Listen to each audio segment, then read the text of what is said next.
Welcome to Better Sex, where you get the information and inspiration to create and enjoy your best possible sex life. Join your host, sex therapist Jessa Zimmerman, as she brings you expert guests, helpful tips, knowledge, and strategies to improve your intimate relationships.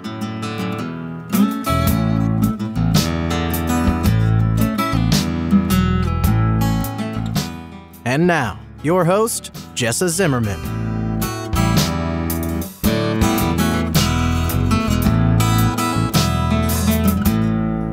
Hi, everybody. I'm Jessa, and I'm so happy you're here for this episode of Better Sex.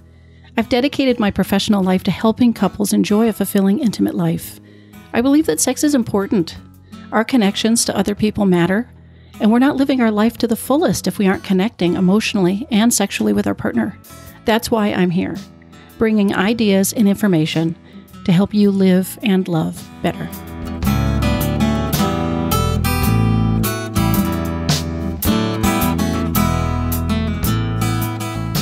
So we think we understand the sex, don't we?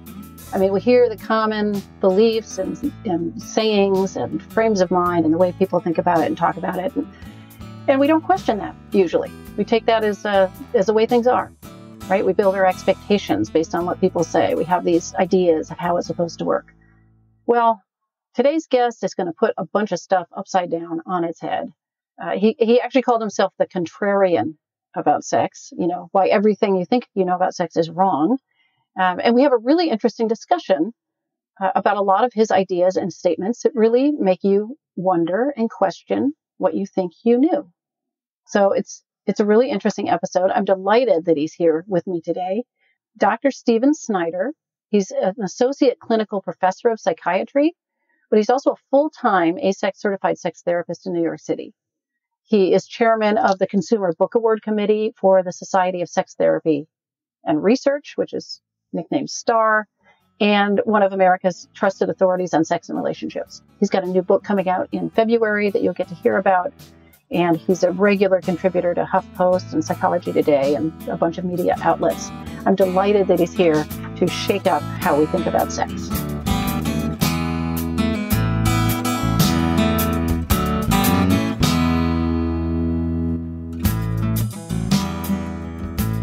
So, Stephen, thank you so much for being with me today. Thank you for having me. It's a pleasure. Yeah, I'm really excited about this. Let's jump right into why is Facebook making sex obsolete? Absolutely. We know that American adults are having less sex than ever before. Used to be 20 years ago, was the average American adult had sex 60-some times a year. Now we know it's down into the 50-some times a year. There are many, many reasons for this. One is that people are getting married later. We know that on an annual basis, married people tend to have more sex. Another reason, though, is that even people in marriages aren't quite as sexually motivated. And a lot of us have a sneaking suspicion that this has something to do with social media, electronic devices, and things like Facebook. Let me tell you what a lot of people, including myself, think. And this is something that I talk about in my book. Why do people have sex in the first place? Sure, because it feels good. Sure, because it's pleasurable. Eventually, if you're lucky, you get off. But the main reason that motivates people to have sex is to see yourself reflected in another person's eyes, to feel at that moment that you're the most significant person in the world to that other person. That's why many women that I talk to describe courtship and foreplay as the most erotic parts of sex, even more erotic than the actual act, because they can really feel that they're the center of the universe to the other person. The other person is hungry for them, really paying attention to them. Yeah, there's a focus there. Absolutely. And we all yearn for that kind of attention and focus. As a psychiatrist, we call this healthy narcissism. A healthy sense of your own importance as a person. We all start growing up from a standpoint of tremendous feelings of healthy narcissism. Kids, they never hesitate when they're really, really young to ask for exactly what they want. They know what they want, and they never hesitate to feel that they're important. if a kid has an ordinarily healthy growing up, gradually that overwhelming great narcissism of childhood gets slowly whittled down into a form that can be accommodated in adult life. So you're never going to play professional football, but if you behave yourself, your mother will read you a bedtime story when you go to bed. And you may never star on Broadway, but if you follow the rules, chances are you'll do okay. Right. In sex, all that goes out the window, and we return to that overwhelming, grandiose narcissism of early childhood. No one during sex wants to have any indication that the other person in bed with them has anybody else on their mind other than them. Right. You're the only person in the world. It's the original Two's Company, Three's a Crowd. So it's that infusion of narcissistic energy and feeling of importance that's the profound thing that people experience when they have sex.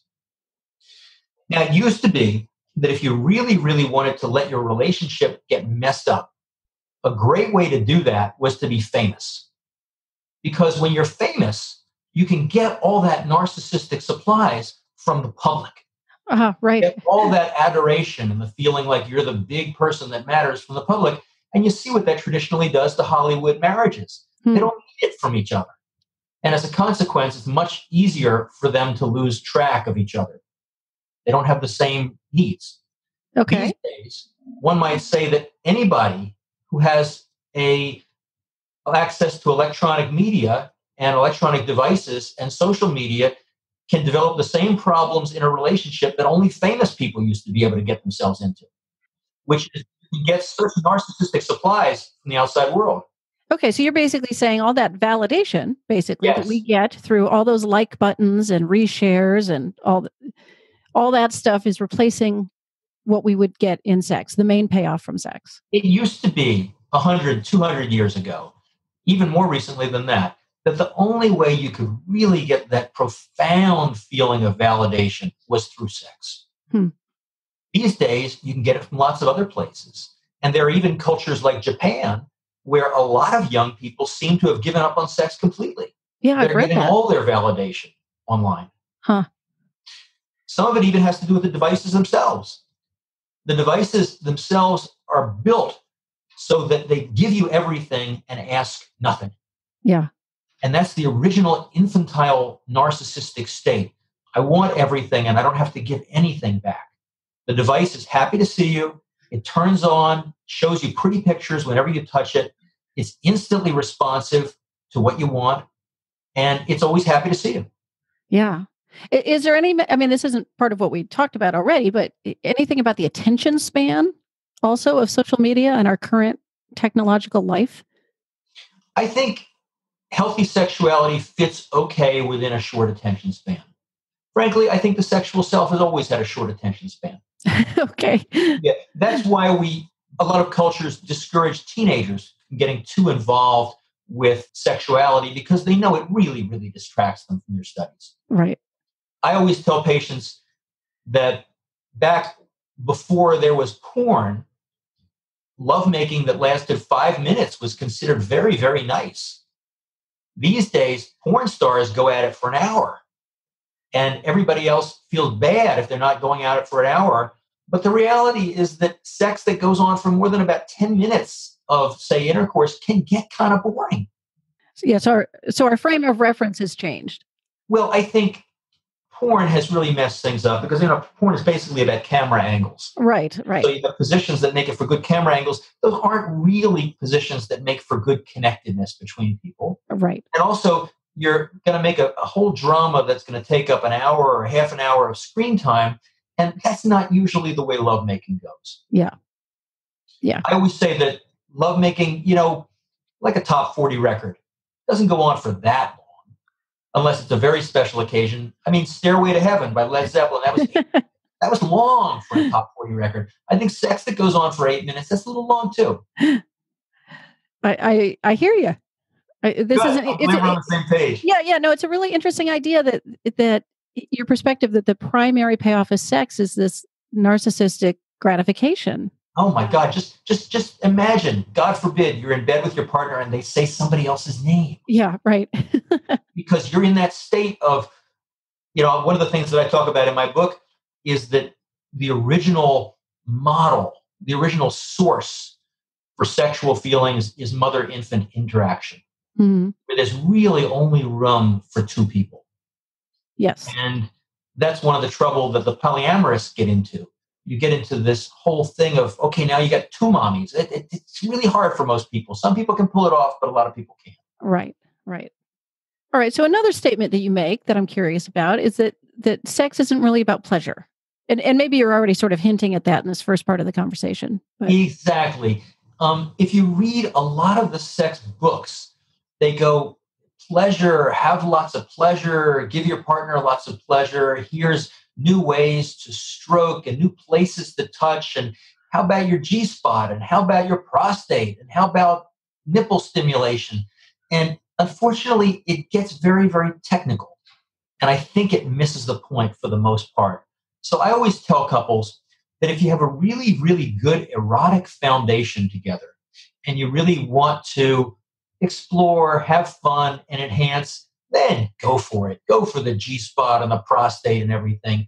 But if you don't really have a real solid erotic foundation and you want to get a good solid erotic foundation back, technique is not the way to do it. okay. Instead, you really want to focus on feelings.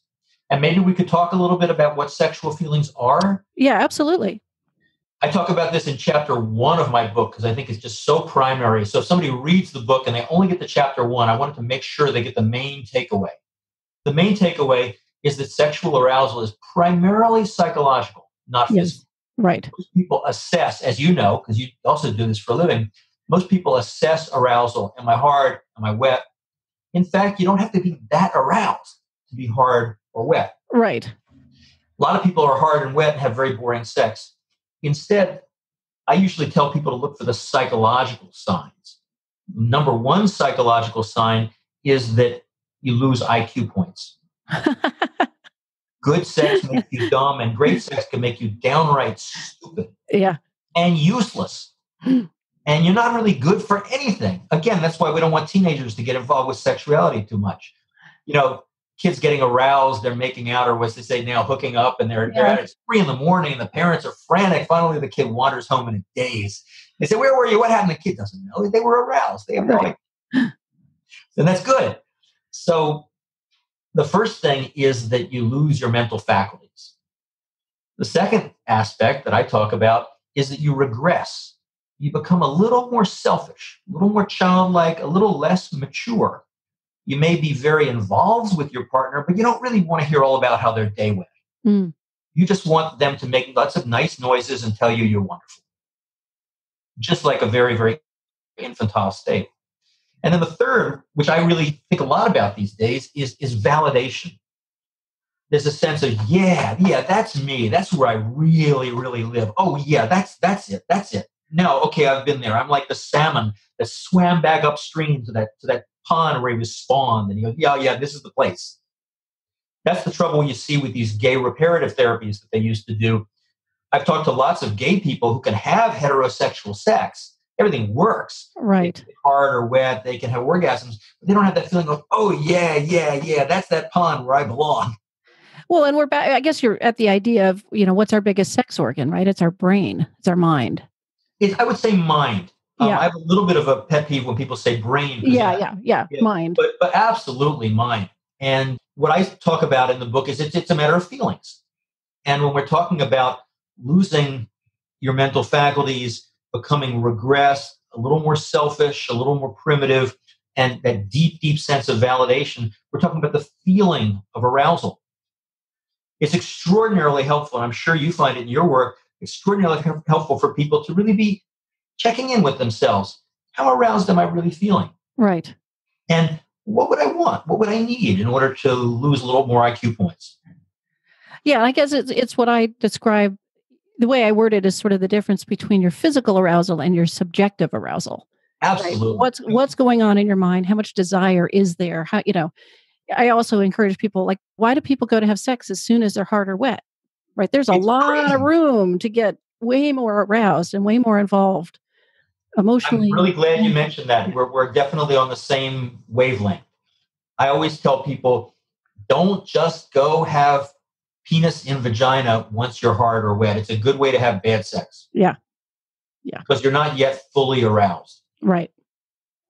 Right. And I get a lot of people that look at me sort of like crazy, clients, right? Or they're like, where are you? You're in? I'm in Seattle. In Seattle, I'm in New York City. It's the same gig. People look at you like you have three heads. Yeah. Like what? But then they look at you with curiosity. Like, wait, there's more. Yeah, exactly. Yeah. Exactly. I'm sure you have this experience when you tell people, just because you're in bed with your partner doesn't mean you can't touch your own genitals. Right. Go, whoa, how many heads do you have? And then they go, well, yeah, no, I never thought about that. Actually, that's right. Yeah. Yeah. Okay. So sex isn't so much about pleasure as it is about feelings, right? What do you call it? An erotic foundation between about people. Feelings and mostly about the deep sense of feelings of oneself. There's this deep sense of connection between sex and the self. There are few things that make us feel as validated within ourselves as good sex, and there are few things that make us feel as horrible about ourselves as bad sex. Yes. Far beyond the actual practical importance. That's a wonderful way of putting that, because I've always struggled for language around how sort of primal sex is or mm-hmm. essential to our being. And so if you're struggling with it, you can feel like, people can feel like such failures or so broken. Horrible feelings. I've had early in my career, I had men come to see me who really, really felt like they didn't want to live. And occasionally that happens. Yeah. The most famous example of that was the original movie MASH. Most people know the TV show, but they don't know the movie that it came from. It was from the 1970s, I think, with Donald Sutherland and Elliot Gould. And one of the guys on the unit came to Hawkeye and he said, I want a pill because I don't want to live. Give me a pill to kill myself, because I had this date with this some woman on the base and I couldn't get it up. Oh. And he was desperate. I see guys, they're desperate. Wow. One of the things I talk about in my book is there's a section called The Other Side of Saturday Night. Sometimes I'll be Sunday in my office doing paperwork and I'll get a call from a guy and he wants to come in right away. And I know instantly that this guy just didn't get an erection on Saturday night. Right. Yeah, it's heartbreaking. Absolutely. So I never knew when I became a sex therapist that I, at times, would be doing very life-saving work. Mm-hmm. But it's crazy because animals, when they have sex, it's for purely practical purposes. Right. And as far as we know with humans, it's definitely not practical. It's really, really gets us where we live. Right. It does. And I think this all goes back to mother-infant interaction. There's something very primal there about, mine, I'm connected to you, I'm okay, you're okay, we're both wonderful, we're together. And if something disrupts that, it's very, very stressful.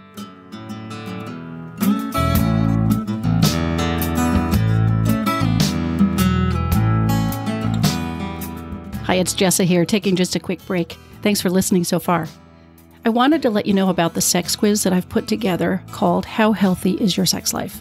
I've taken a close look at the typical ways that I see couples get into trouble with sex, including avoidance, neglect, negativity, distraction, and boredom. And the free quiz will score your individual results based on these factors. And then I provide my recommendations and ideas, including my top 10 sex tips, which will help you make instant improvement. If you'd like to take the quiz and see how healthy your sex life is, you can do it right now at sexhealthquiz.com.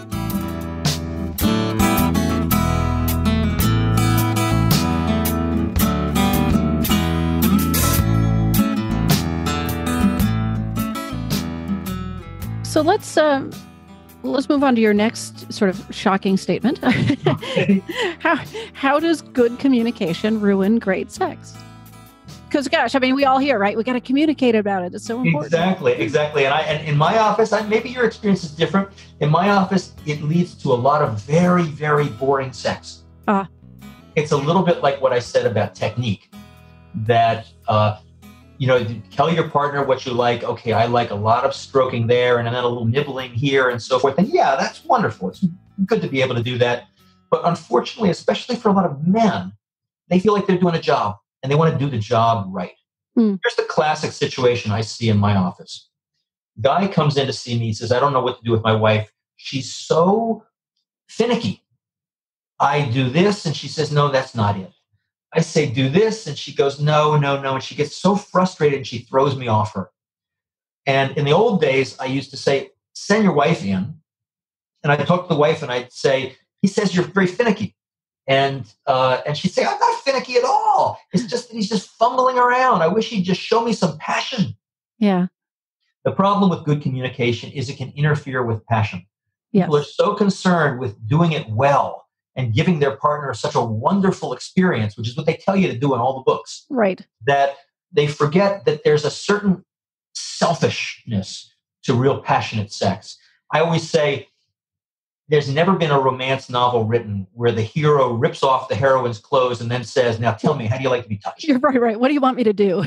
Exactly. Yeah. It just consumes her because she's a delicious pastry, you know? And your women are flipping through that. They like that, you know? They don't want the guy to be asking. Right. I talk to my clients literally all the time about how crucial it is to be selfish in good sex. I mean, I'm so glad that we've made the same discoveries on two different coasts. Yeah, and it takes a flow. Like you also need to be giving so your partner can be selfish. Exactly. You need some of that. You need a balance. Right. A flow and a balance. But most people, at least most people that are showing up in my therapy practice, really struggle with selfishness. So Absolutely. A lot of what I'm working with people is to strengthen that muscle. Absolutely. I'm so glad that, because I'm sure you had the same experience where you get a feel for this after years of doing this in practice, and you realize this is not written down anywhere. Yeah. All it's written down is always take care of your partner. And unfortunately, that gets kind of boring. Yeah. Well, here's another one where people look at me like I've got three heads, which is when I say, you guys are each responsible for your own orgasm. Absolutely. Or pleasure. It doesn't even have to be an orgasm. Definitely on the same page there. Yeah. And they're looking at me like, what? Yep. It's like, sure, you enlist your partner, but it's up to you. What I say to guys is I say, it's a little bit like a musical group. You're just the rhythm section. You're there to provide a rhythm, and hopefully you're into it too. And she can do with that rhythm whatever she wants. But it's really her orgasm. Yeah. I don't know if that works with your population. Yeah. I like that. I'm always looking for more. I say, give me a good beat I can work with, but don't try and get me there. Just let me work with it. Right. Okay. And so what about sex dates? Sex dates. In my experience, they don't work, which again, I find myself scratching my head about because that's what always gets recommended. Mm-hmm. And unfortunately, you make your sex date, you get in bed together, and you're supposed to have sex, and it feels kind of unnatural. Now, I know the enhancements to sex dates that get recommended, that a person should take some time that day to take a long bath, get themselves in the mood, and so forth. And sometimes that works, but sometimes it doesn't. So the question I always have is, okay, what happens when you're just really, really not in the mood? So the invention that I came up with to help with this, which I talk about a lot in my book, is something that I call the two-step, which is basically a mindfulness practice. Step one is to go to bed together without the intention of having sex, but with the intention of just getting naked or as nearly naked as possible and hanging out and doing nothing. As I'm sure you know, most of mindfulness involves doing nothing, or as they used to say in the Buddhist community, don't just do something, sit there. Right. So when you do nothing, your mind switches over from thinking and acting to just experiencing. And that's what you want. You want to be back in experiencing mode. When you first became a couple together, the heat and the new relationship energy puts you automatically in experiencing mode. You were in that mode all the time. Later on, you don't have that new relationship energy. You may not even experience much desire. That's why this question even comes up about a sex date. Right. But it's not, I want you now. It's not, I can have you next week or so. It'd be fine. Yeah. I guess I'll have you Saturday. I guess I'll have you Saturday, but it's okay. Yeah. I mean, if it didn't work, we can do Sunday, There's not a feeling of urgency. Yeah. And so in order to get into that experiencing mode, you really need some time together in bed doing nothing. Now, couples do all sorts of things during step one. Some couples may talk a little bit together. Other couples may just lie there and both breathe and feel the points of contact between their bodies and the mattress, feel their feet, do a little body scan together, just kind of tune up a little bit. And then they may kind of tune up together. by gazing at each other, which is something that a lot of people recommend. I think it's a wonderful practice. And then step 2 is from that foundation, you can then turn to having sex in a much more natural way. It doesn't feel so mechanical. Yeah. So that's a 2-step. That's my answer to the sex date. Okay. I have a slightly different one. I mean, I'd love to hear yours. so the way I talk about sex to couples is to treat it like going to the playground. So it's the outing that counts, not what you do when you get there, right? So nothing says you have to go down the slide. You can swing a little, you can sit on a bench, you can turn around and go home. So I talked to them, first of all, about making it playful like that in a way, a little bit more lighthearted. But I say schedule time to go to the playground. Think of it like that. There's no obligation to have sex. That's not the agenda. I like that. I like the that. outcome. Yeah, whatever ends up happening, it's okay as long as you had that experience together. Yeah, you go on an outing together, and it really doesn't matter what happens. Yeah, take the pressure off. The only problem I have with the playground thing, and I don't know if you encounter it with your couples, is one of the chief obstacles that I see with a lot of couples is they become a little too childish together. Mm. You see baby talk, which is often what happens when communication breaks down with a couple. And I always tell couples that sex can be playful, but it's also serious. Yes. And just like mindfulness can be playful, but it's also serious. And there's just a balance there. And I also like to say to people, I don't like to prescribe what you're going to feel. You might feel playful. You might feel serious. You might feel angry. Hey, that's, that happens. I had one couple who, as part of their step 1, he was felt very left out after she had 2 kids, and she was exhausted all the time. And she found that she just had to listen to him complain for 5 minutes, and then he kind of felt like having sex. He had to get it off his chest. So this was a serious thing, and she was okay with it. She knew that he was feeling very neglected. Right. It was 5 minutes, and it was going to be okay. She didn't have to apologize or anything. She just knew that he just needed to express himself. So whatever it is you need to express. Yeah. Yeah, but bottom line, don't go in with some agenda that we have to show up and have sex. Exactly. Yeah. I agree with you. I'm glad that that's as true in Seattle as it is in Manhattan. And hopefully everywhere in between. And everywhere in between. All right. So the last couple of statements you wrote down that intrigued me were that men still don't understand women and women still don't understand men. I don't know if you want to take those one at a time or let's how you want to clarify. Still don't understand women. We a little bit alluded to this before. There was a time, maybe 50 years ago, when most men really were largely oblivious to women's pleasure. When intercourse was just a matter of the man getting on top of the woman and getting off. We've come a long way since then. And I find that most men who were born, say, in the 70s and 80s and 90s now have the opposite problem, where they're so preoccupied with women's pleasure.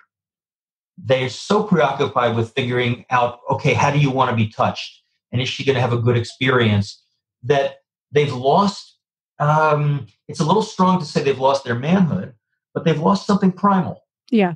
And it's very important to tell such a man that it's okay to be a little selfish. And it's okay to just want her. And sometimes to just, that what a woman really wants is to feel desired.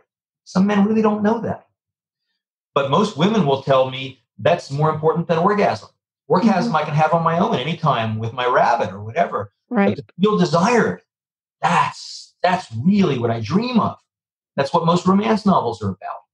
And that's what most erotica is about. And feeling desired by somebody means that somebody has passion for you. They have a hunger for you that they need satisfied. Most women really, really adore experiencing that, provided the man knows how to, properly relish them first. They don't mind being, voraciously consumed by such a lover. I would say that's what most men born these days and children of second-generation feminists, which is most men these days that I see, they don't really understand that. Yeah, and I think they feel intimidated by that too. I mean, it's not just that they need permission to act that way. It's like, holy cow, how do I even do that?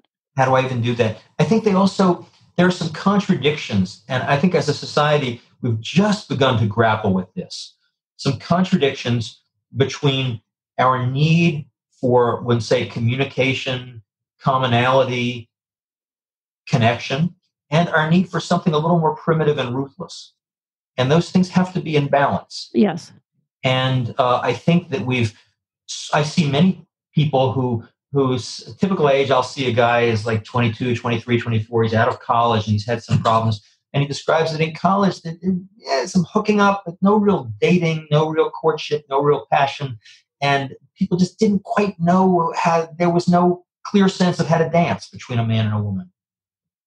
Yeah, I see that too in my practice. Yeah. Young people that are adrift, and even older people, man, who feel so conflicted between the feminist mom or the culture they've been brought up and trying to be so sensitive and aware, Yeah. And there may be more primal carnal desires that they have trouble accessing that. Here's something else that may be a little more controversial. I talk to a fair number of bisexual women, and some of them say that one of the differences between having a male and a female partner is that a female partner tends to be more attentive and more aware, more sensitive, more tuned in, and that can be a wonderful thing. But that sometimes they want to be with a man because he's just simpler, and they don't have all the complexities involved. He's simple, and then he's not going to think so much. So when a guy's thinking too much, that's a little discouraging sometimes for some women. Now, this may be a little politically incorrect, but that's what I see in the office. Yeah. All right. And how do women still not understand men? Okay. Someone once said, and I think there's some truth to it, that the 20th century was the century of the woman. It started in the early decades of the century with women finally getting the vote after so many millennia. And it proceeded with women's entry into the workplace during World War II, birth control pills, various waves of feminism, and now to a point in the early 21st century where women are exceeding men in education, in employability, in aptitude for many 21st century jobs. And so women really have come into their own. There's still problems, obviously. There's Me Too. There's still unequal pay for equal work. There's still discrimination. But there's been remarkable progress for women. This person said maybe the 21st century will be the century where men trying to get it together. Because most men really, really feel fairly lost. Very often they're making less money than their partners. They don't exactly know what's demanded or expected of them. And it's a little bit of a free-for-all there in the male world. And I think it may take 100 years or so for us men to figure out exactly how to get our act together and who we want to be. I'm really speaking, obviously, in very broad terms, but let me bring it back to the specific. For heterosexual couples, the woman's body is where all the action is. The woman enjoys her body and the fact that her body is attractive for her partner. The man enjoys the woman's body too. The woman's body is really where it all takes place. Most men have some feeling of trepidation about that. Yeah. It's as if the woman's body is home field and they're the visiting team. What most men require, in addition to a body and a person that turns them on, is a sense of feeling welcome. Yeah. And if you look at the smiles on the faces of women in Playboy centerfolds since the originals in the late 1950s, they all have this broad, welcoming smile that says, "Oh, I'm so happy to see you. Come on in. I'm so glad you showed up. You make me so happy." Now, obviously, that's not a real woman. Right. Because a real woman has all sorts of different feelings. Sometimes she feels happy, sometimes she doesn't. What happens in a relationship very often is both people are just so happy that they found each other and that they now get to be in a couple because, being a couple is valorized in our society and it has a lot of advantages to it, that they're just happy all the time. And that's the time when they have all their great sex. Then there comes a point where the woman is upset with the guy for something or other, and he sees her unhappy. That's the major stress point for a guy where she withdraws that smile. And to the woman, she thinks, "Oh, it's just like I am with my friends. Sometimes we're happy, sometimes we're not happy." To the guy, most guys will think, "I no longer feel welcome here." She had this big welcoming smile, now she seems not happy with me. And it takes some work for a guy to kind of work that through, that can be okay. So what women most don't understand about men is that men have trouble with a woman's unhappiness. Men are terribly, terribly worried about disappointing women. This is the famous guy sleeps with a woman and then never texts him again. He doesn't want to have to talk to her about whatever complicated feelings he might be having. He's really worried he's going to disappoint her. Paradoxically, he ends up disappointing her even more. Right. And you see guys doing all sorts of stuff with women because they just are terrified of the woman expressing sadness or disappointment. I think this probably goes back to motherhood. Do you know the work of Dorothy Dinnerstein? I don't. Dorothy Dinnerstein wrote a phenomenal book, which was way ahead of its time. I think it was in the 70s, but don't quote me on that, called The Mermaid and the Minotaur. And I've read this book a couple of times. I'm still not sure what the title means. But what the book is about is it talks about how all of the sexual mischief between men and women, as well as some of the social and political mischief, have to do with the fact that women do all the child rearing. And the hand that rocks the cradle becomes the primal symbol of emotional power. So to a man, a woman's smile or look of displeasure gives him that same thunderstruck feeling as if the goddess is displeased. Wow. The original powerful figure. And you see this in our language. There's the word material that comes from mater, mother. Yeah. Original material. And there is an awe of the mother's body, and there's an awe of the mother's emotions. And so when a man is in bed with a woman, he experiences some variation, some echo of that original awe.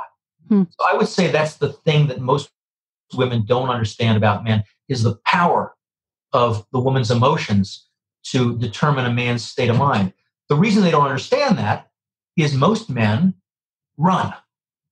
Yeah. If they feel a woman's displeased with them, they run. And one of the things I talk in the book, I call this a sex knot, where everybody's natural reactions just makes things worse. So the woman gets upset with the guy. He runs away. And what does that do? It makes her feel abandoned. She gets even more upset with him. Right. And he runs away even more. Right. And it gets tighter and tighter and tighter. Your time is not tighter and tighter. Yeah. These are all really fascinating ideas. I appreciate it. Yeah. It sounds like we've come to some of them independently, actually. Yeah, it does. But it's cool to realize we're so on the same page, and you've got a beautiful way of articulating a bunch of this. Thank you. It's useful. So where can people learn more about you, your book? Talk a little bit about how people can find you and follow you. Sure. The book launches February 13th, and it's going to be available in bookstores everywhere, as well as online, Barnes & Noble, Books A Million, Amazon, everywhere. And the way to find it is to go to the website loveworthmaking.com. Okay. So the title of the book is Love Worth Making, How to Have Ridiculously Great Sex in a Long-Lasting Relationship. And loveworthmaking.com will take you there. Perfect. If you want to look on my YouTube channel, it's Stephen, Stephen, space Snyder, Snyder, MD. If you check that on YouTube, the first thing you'll see is a time when I was on CBS This Morning with Oprah, which was a real hoot. A little embarrassing for me, but it was fun. And the second thing you'll see is a circular picture of me, which is a link to my YouTube channel. Okay, perfect. I'll put these links in the show notes too, so people have easy access to them. Thank you so much. It's really such a pleasure. Yeah, thanks so much for being here. All right.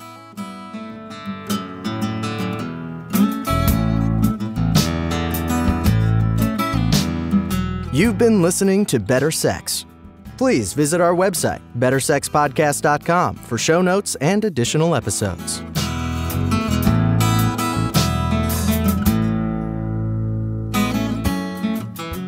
And that's a wrap for today. I really hope you enjoyed the episode.